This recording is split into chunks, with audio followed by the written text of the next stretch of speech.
এবার গভীর ষড়যন্ত্রের শিকার হয়ে ইরানকে বিশ্বকাপে খাদের কিনারে ফেলে দিল পশ্চিমারা। গ্রুপ পর্বের শেষ ম্যাচে বাঁচা মরার লড়াইয়ে মিশরের বিপক্ষে ইরানের শেষ মুহূর্তের মহা গুরুত্বপূর্ণ গোলটি বাতিল করে দিয়েছে ম্যাচ অফিসিয়ালরা। বিশ্বকাপে এখন পর্যন্ত আনবিটেন থেকে নকআউট পর্বে কোয়ালিফাই করার পথটা মসৃণ করে রেখেছিল ইরানিরা, কিন্তু সেই পথে আবারও বাধা হয়ে দাঁড়ালো আমেরিকান ঘাঁটি। অথচ ফিফা থেকে বলি উড়ানো হয় ফুটবলে কোনো পলিটিক্স, বৈষম্য এসবের ঠাঁই নেই, কিন্তু ইরানের সাথে আজ দিনে দুপুরে বলতে গেলে যে ডাকাতি হলো তা বিশ্ব ফুটবলে এক কলঙ্কের দাগ কেটেছে। পশ্চিমা উগ্রপন্থীদের কারণে ইরানিদের মাঠের ফুটবলের সব পরিশ্রম শেষ পর্যন্ত ভেস্তে গেল।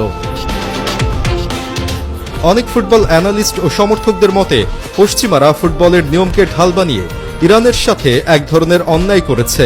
ইতিহাস ঘাটলে দেখতে পাওয়া যায় আমেরিকার সাথে ইরানের রাজনৈতিক ও সামরিক শত্রুতা দীর্ঘদিনের। এই দুই দেশের মধ্যকার রাজনৈতিক দ্বন্দ্বের প্রভাব শেষ পর্যন্ত মাঠের ফুটবলেও এসে পড়ল। ইরানকে বিশ্বমঞ্চে কোনো বড় সাফল্য পেতে না দেওয়ার জন্য পর্দার আড়াল থেকে এক ধরনের মনস্তাত্ত্বিক ও প্রাতিষ্ঠানিক চাপ সৃষ্টি করা হয়, যার বলি হতে হলো ইরান ফুটবল দলকে। মিশরের বিপক্ষে আজকের ম্যাচটিতে দেখা যায় একজন ইরানের ফুটবলারের মাত্র পায়ের নখ অফসাইড জোনে ছিল, আর এটাকে কারণ হিসেবে উত্থাপন করে নকআউট পর্ব নিশ্চিত করার মহা গুরুত্বপূর্ণ গোলটি বাতিল ঘোষণা করা হয়। তবে সবচেয়ে বড় কনফিউশন তৈরি হয় ডিবক্সের বাম পাশের কোনায় প্রতিপক্ষের একজন ডিফেন্ডার দাঁড়িয়ে থাকার পরও কেন এটিকে অফসাইড দেওয়া হলো। ম্যাচ অফিসিয়ালদের পক্ষ থেকে যুক্তি দেওয়া হয় ফুটবলের নিয়ম অনুযায়ী একজন আক্রমণ ভাগের খেলোয়াড়কে প্রতিপক্ষের সেকেন্ড লাস্ট ডিফেন্ডারের পেছনে থাকতে হয়। সাধারণত গোলকিপার থাকেন সবার শেষে, আর তার সামনে থাকা ডিফেন্স লাইনের শেষ প্লেয়ারটি হয়ে থাকেন সেকেন্ড লাস্ট ডিফেন্ডার। ইরানের এই গোলটির সময় প্রতিপক্ষের গোলকিপার পোস্ট ছেড়ে সামনে এগিয়ে আসেন, ফলে গোলকিপার আর লাস্ট ডিফেন্ডার ছিলেন না। তখন ডি বক্সের কোনায় দাঁড়িয়ে থাকা ডিফেন্ডারটি লাস্ট ডিফেন্ডার হয়ে যান।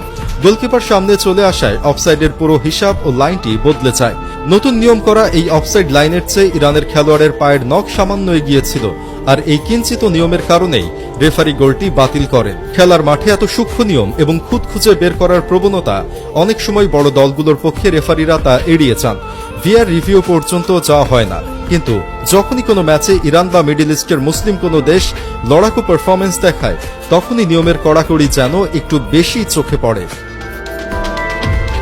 ইরানের মতো একটি দল যারা সমস্ত পলিটিক্যাল হ্যারাসমেন্ট এবং বাধা বিপত্তি পেরিয়ে এত দূর এসেছে, তাদের এমন একটি মহা গুরুত্বপূর্ণ গোল বাতিলের ঘটনা নিছক ব্যাড লাক হিসেবে বিবেচনা করার মতো না।